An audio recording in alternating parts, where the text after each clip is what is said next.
Hello again, Hollywood. With us today is one of radio's quiz kids, a motion picture and television actress, and the woman who created the role of the girl upstairs in the original Broadway production of The 7-Year Itch. Join us in welcoming Vanessa Brown.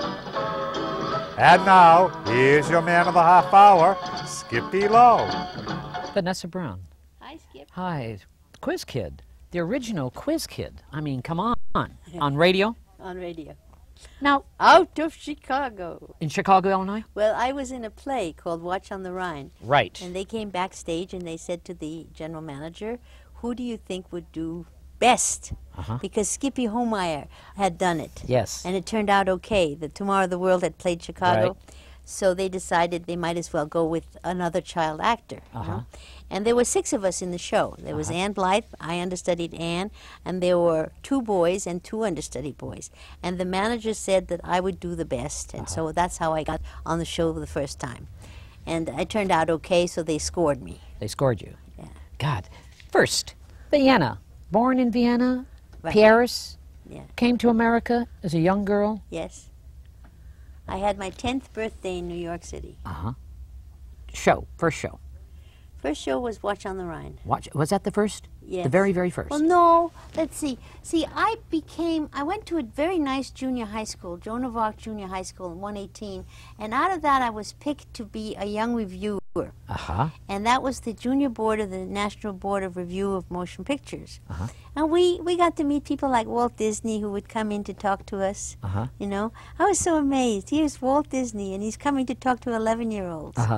But he was interested. And then I interviewed him later. And that's the interesting thing. Well, anyway, the young reviewers had a radio program. Right. And it was called Children Also Are People. It was on CBS Radio. And they picked me and 3 boys to be really children. I mean, you know, in other words, children are also people. There was a lot of adults talking, but, I mean, they also picked us. And so there was a lot of publicity out of that. So basically, I did 1 television show for the NBC Pioneer Station, television station, and I did that radio program for CBS Radio. Right. And then I went into Watch on the Rhine. Who was on that show? Do you remember? Paul Lucas, Lucille Watson, Mady Christians, John Lodge, who was the brother of the guy who was at the UN, and very famous Boston family. And George Coulouris played the villain. Helen, I'm not sure whether her name was Dodge or not, but she played like the secondary love interest. And then there were 3 children and 3 understudy children.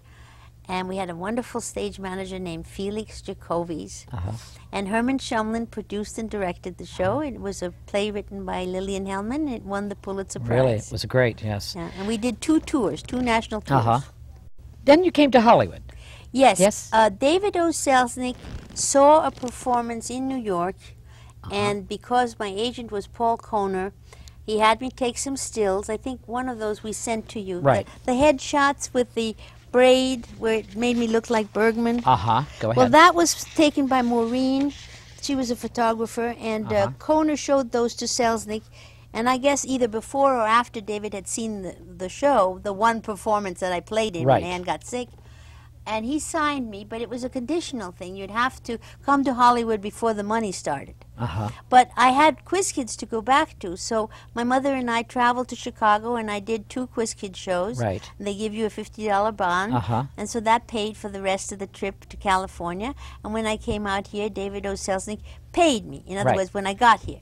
And I got $125, and I was under contract to David O. Selznick. At 20th. No, which is now the Laird Studio, which is then Selznick International. But you did a lot of films at 20th, though. But that was later. Later? In 1945 to 47, I was under contract. At 20th? Yes. Because you did pictures with Betty Grable, Mother Wore Tights. Yeah, that was a wonderful. I mean, that was a very good picture. I love that Betty Grable on the set. The thing is wonderful. First of all, I liked her very much. Betty Grable? One of the nicest people, most down-to-earth, levelest people. I mean, I remember asking her, what are you going to do when you can't dance anymore? Right. She said to me, I will not go on at all after that. In other words, this is what I do best, this is what I'm good at, and then I will quit. You worked Gene Tierney, one of my favorite films, with Rex Harrison and Gene Tierney and Mrs. The Ghost and Mrs. Muir. The Ghost of Mrs. Muir. Tell me about that. You were very young in that film. I was about 17. 17? Mm-hmm. Tell me about that movie, working with this great lady. I love her. Well, the thing is, Jean was beautiful, and she was a very, very fine actress, and she had done a picture for Joe Mankiewicz before. Right. Joe Mankiewicz was the director on the film, and I had done a film for him before called The Late George Apley. Right. So, I mean, I'll tell you a very funny story, which is not Go ahead. Love to hear it. terribly tactful. That's okay. Of me. But anyway, we did retakes on The Late George Apley when Joe was in New York. Right. And I had been a great favorite of Joe's. We got along very well. I knew the family. I knew Sarah and Herman Mankiewicz, and I knew Frank at school at UCLA. Anyway, we would have long conversations, and I guess Adele must have been a little jealous, the executive secretary. Right. Anytime you get close to somebody, you know, who's considered a big man, then there's a lot of people saying, my God, you know. Yes. I mean, so anyway, I did it out of a joke. We did retakes with Ernest Lubitsch. Lubitsch did the retakes because Peggy Cummings was a favorite of Zanuck, and so we got retakes. Peggy Cummings is the English actress. Yes, but she played the other part in The Late George Apley. Right. So they rewrote a scene for her and me where she gives me advice, and I go in this dowdy wedding dress, and she says to me, now you go to New York and get Uncle Ronald Colman to buy you a good outfit so you look good, you know. Never mind this old stuff. Right. Anyway, we go into the dressing room before the take, and there's the great Mr. Lubitsch, and he says something very flattering to me. You know, there's a thinking actress. And I was so happy that for the first time after all these years it was considered a plus to be a thinking actress, you know. I mean, you don't know what I went through before then, because at that time, if you had any kind of intelligence, you had to hide it below a low bosom, or you were not considered sexy. And that cost you jobs if you were not considered sexy. So anyway, I was so happy with this compliment of Mr. Lubitsch's that I waltzed myself into Joe's office, and Joe was in New York, and I said to Adele, I just forgot everything, and I said, now Lubitsch, there's a director for you. Well, the next thing I know, they are testing June Lockhart for my part in The Ghost and Mrs. Muir. Oh, no. So I figured I did something wrong. What did I do wrong? And I figured it out. So I went to visit Joe on the set of The Ghost and Mrs. Muir. Joe was delighted to see me. God knows what Adele had told him. And he walked me to the door, and I was back in the picture. I love it.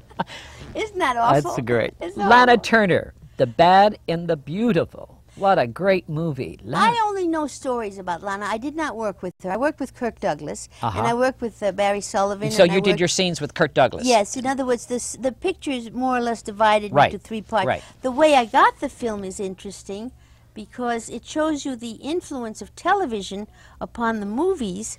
Now, John Houseman was a very good friend of the Mankiewiczes, so I would see him frequently, you know, but never in business context. I couldn't get in the door at Metro to see even the second most important casting man, so I went to New York, took a lot of stuff with me, and decided to do, you know, a lot of live television interviews and stuff, and just stay alive.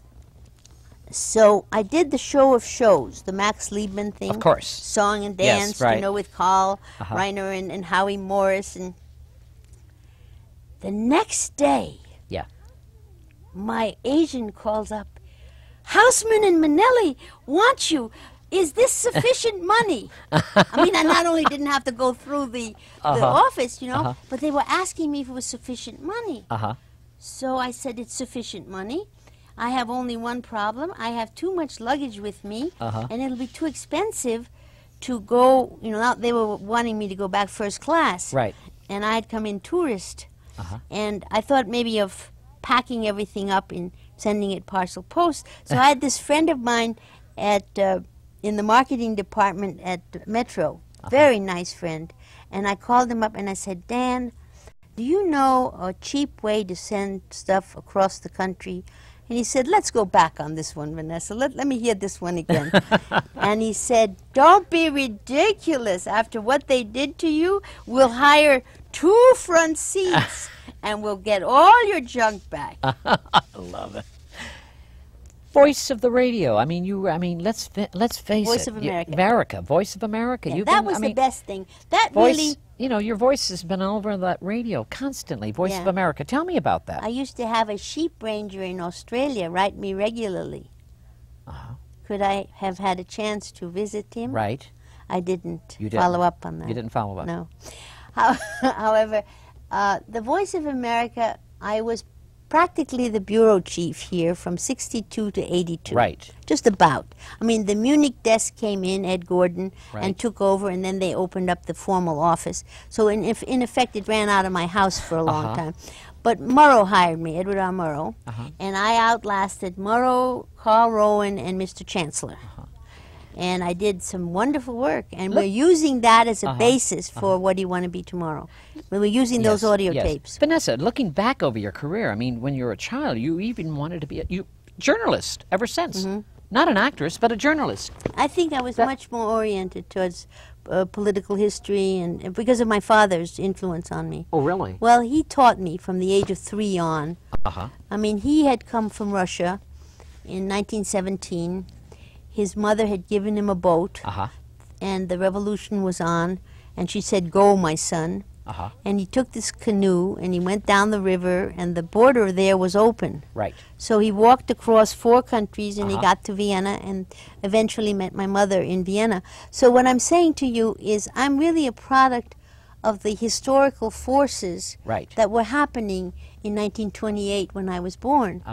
And when I was going to kindergarten, my father would draw the sled, and they'd take me to this Montessori kindergarten. I had a very good education early. Right. And my mother was a psychologist, and she was a student of Alfred Adler, and my father was a linguist and a writer. And my father's first, you know, he was always teaching me things, always taking time, took a lot of time to show me the different parts of the cities that we lived in. Right. And there was an electrical strike at the time. It was Schuschnigg, who was, I think, a socialist. I'm not sure. But anyway, Schuschnigg was the Prime Minister of Austria. Right. And there was an electrical workers' strike, so they had to pick me up from kindergarten early because I couldn't stay there. Right. Because it was dark in the winter. So I missed the kindergarten. That was the fun part. It was a wonderful thing. You learned with compasses, and you learned with colors, and the fun place. So I said, why did we have to leave? And then there was a week that we didn't go to there. Right. So he said, he explained it to me, and he explained it in terms that I'll never forget.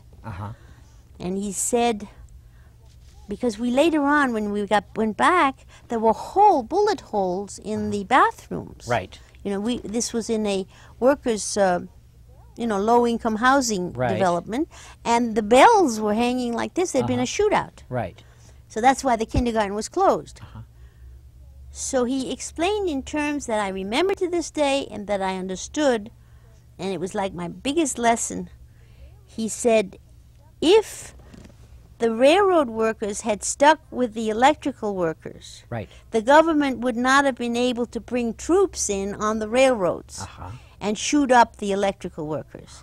And the moral was, if people don't stick together, they die separately. And that is a wonderful lesson to learn that early.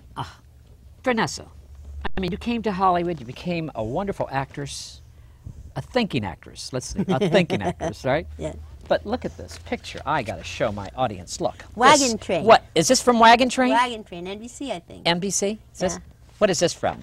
This was a still by John Engstead. He shot me over the years. He was a very fine still photographer, and that was used for the sheet music Vanessa by Bernie Wayne, and that was used for The Fighter.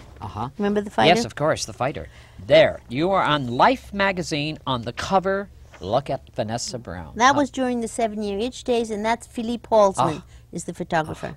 You originated the 7-year itch on Broadway. Right. Right? Yes, Marilyn played my part later. And Marilyn Monroe played it in the film later.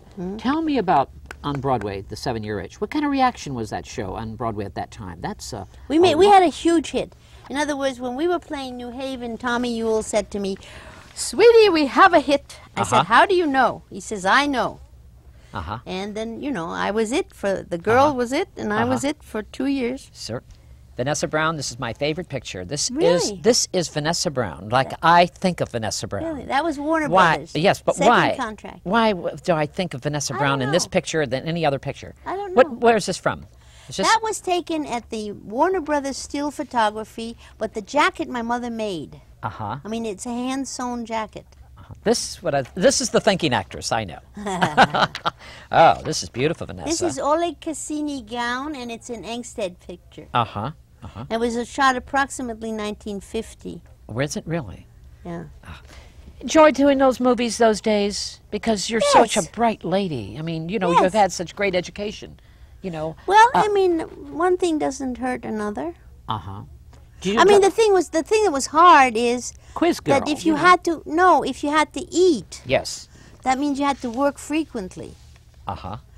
And Paul Kohner got me wonderful contracts. I mean, first Selznick, and then Warner Brothers, and then Mervyn LeRoy, Right. and then Fox, and in between there was a picture for Frank Borzage. Right. So I mean, I got really top people. But when you were under contract, inevitably, the producers and directors, like at Warner Brothers, like Michael Curtiz and Henry Blanket, they Right. would always hire outside. Right. At Fox, it was a little better. It was more freer. Well, it was a little better because I saw Zanuck very early in the game, and they said, "My God, you're seeing Zanuck!" Woo!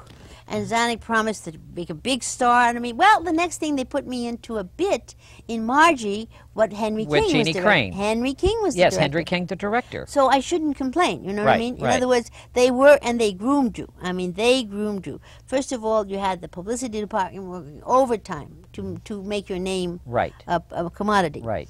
And a very nice department run by Harry Brand, and some of the people are still there. I talked to one of them the other day, and we made good friends. I mean, Gene Peters was my friend, Colleen Townsend was my friend. You know, people that we Right. stay together. Do you still see them? Yes. You see your Oh, friends? yeah. Oh, Jean yes. Peters, how is she Yes. doing She's now? doing very nicely. Is she? She's unfortunately lost her husband recently, but she's doing very nicely. Vanessa, why don't we have the system anymore? Why doesn't Well, someone come with the studio system? It's a shame because there was an awful lot going for it. For example, we had dance lessons at Fox. We Right. had Fencing, speech lessons. speech. The thing is, even Marilyn came on the dance class one day, and she was like this, a little Angora sweater with the short shorts. And she said, "Can I come in here too?" And I said, "If you're under contract, you can come in. I mean, this is for us contract players." And then I told her about these free music lessons that were available. She said, "Free music lessons?" And that's when she went over to the Newmans, you know, and learned that she could do that. Did you get to know her later in the years? I after? saw her every so often. Like I saw her when she was married to Yves Montand. Oui. And she looked very happy.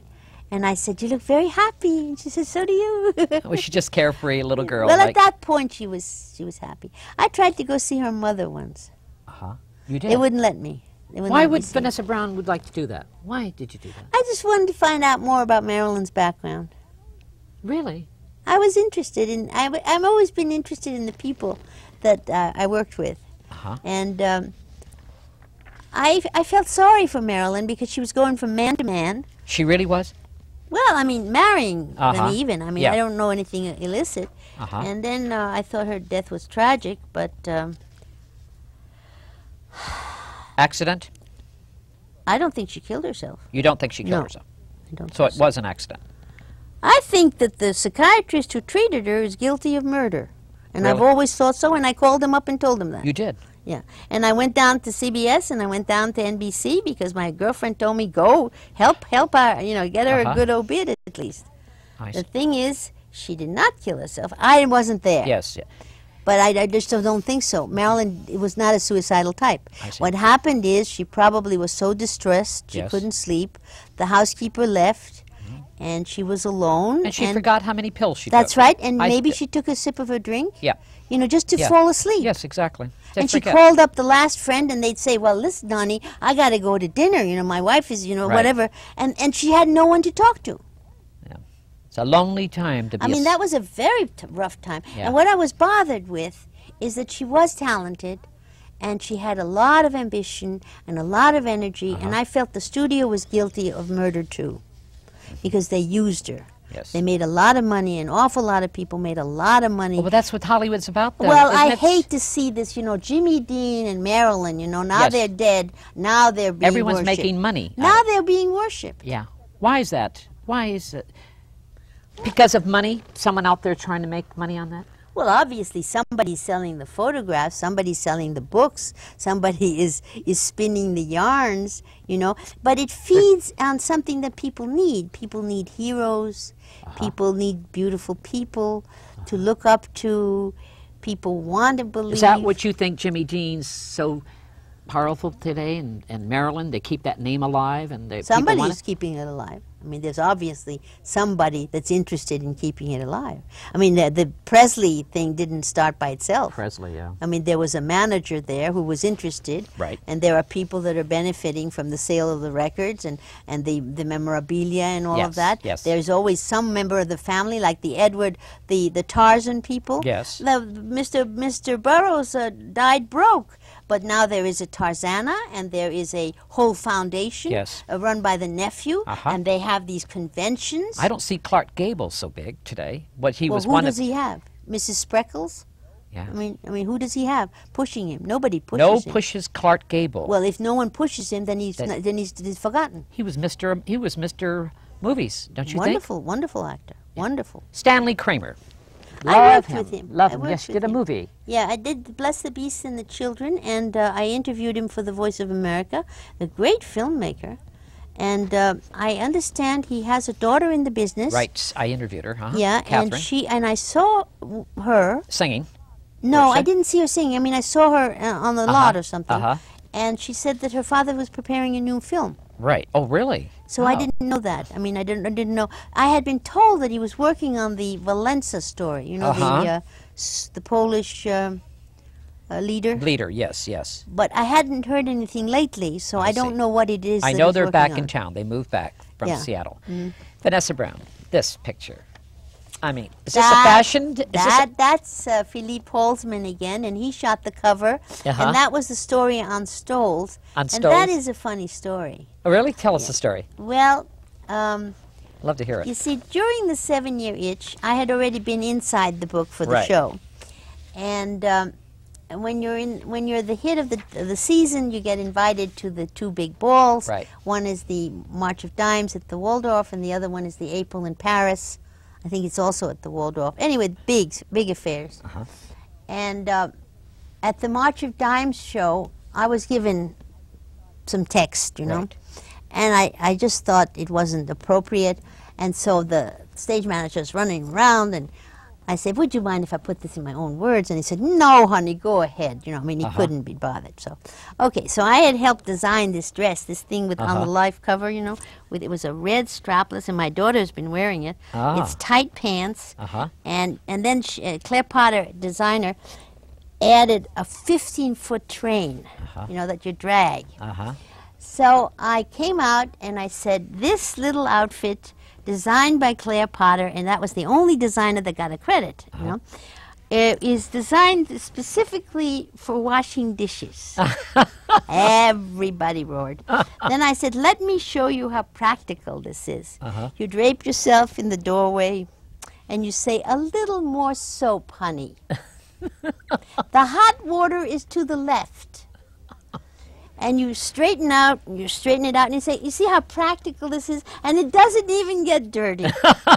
Cute. Anyway, then I go down the range, and there's Claire Potter, and she's hugging me. She says, oh, honey, you stole the show. Anyway, a couple of weeks later, apparently Sally Kirkland, who is the mother of Sally Kirkland that we know. So we know, of course. She was the fashion editor. Fashion editor was next to God at Life at that magazine, point. Right. And she was in Claire Potter's thing, and she says, oh my God, I've got to do this layout on stoles, and I don't know who to get. And Claire Potter said, the world's authority on stoles is Vanessa Brown. So she said, you're right. She calls me up and she says, Miss Brown, if we could get you your favorite photographer, Philippe Holtzman, and we would only take 2 hours of your time, would you mind doing this little layout that we have on stoles? I said, if I can do the captions, I'll do it. Fine. So we do the layout. Now comes, it's March 1953. I am watching the Middle East. Right. I am sure Mossadegh is going to get killed and I'm going to get bumped off the cover. I am watching every newscast. How is everybody that comes in, what's happening in the place where he's at? And they said, gee, I don't know, you know. And anyway, what happened was Tuesday, Marvin Cohn called me. Right. And he said, honey, the magazine went to bed. Great. What happened was the Russians had withheld the knowledge that Stalin had been dead for 3 days. Because the next girl on the next cover got bumped. For the successors to Stalin. Right. That's how I made life. I love it. Tell me about this. I love this. I love the this caption. movie. Tell me. Love the caption. What's the caption? What does it say? The caption is wonderful. It says, I'm not sorry for what I've done. I'd do it again. What film is that? This is called Girl of the Limberlost. It's based on an old classic. Right. And this was Mel Ferrer's first directing job. And it was Columbia. And who's this? Who's this right here? Where? This one right here? Let me look. Who's that? You know, I have lost touch with him. You really? That's Dorinda Clifton. Right. And I haven't seen her either. I love Some this. people you keep in touch with and some people you lose track of. Vanessa Brown, look at this. Where is this? That's Milton Green, who became Maryland's vice president. Remember? We did this layout before the 7-Year Itch in his studio in New York. Great. Looking back over your career, you're happy? Yeah. Are you? Yeah. Would you do it the same way, Vanessa? I don't know that you can't second guess yourself. You know, you make decisions from time to time, and they're the valid ones. And but you seem to have you would say you had a good time in your life so far. I always have a good time. I mean, even in misery, I have a good time. I don't know what you mean by that. Tell me. I mean, you can have a choice. You have a choice. You can be miserable or you can be happy. So you take it either way. Well, you have to take it positively. I see. So Vanessa Brown is a positive thinker then. That's right. You keep yourself positive. You keep yourself busy. Very busy. You have something new coming out. What is it? We're doing a program called What Do You Want to Be Tomorrow, which has been about 11 years in the works. It was an outgrowth of the need expressed by my children. What am I going to do in life, Mom? Interesting. So I went over to the school, the Uni High School, and talked to the career guidance person, Linnea Reams, and she said to me, Mrs. Sandridge, the best I can do is I have the Ford dealer of West Los Angeles take 11 kids to lunch. And I looked at her, and she looked at me, and I said, in West Los Angeles, the best that people can aspire to is to be a Ford dealer?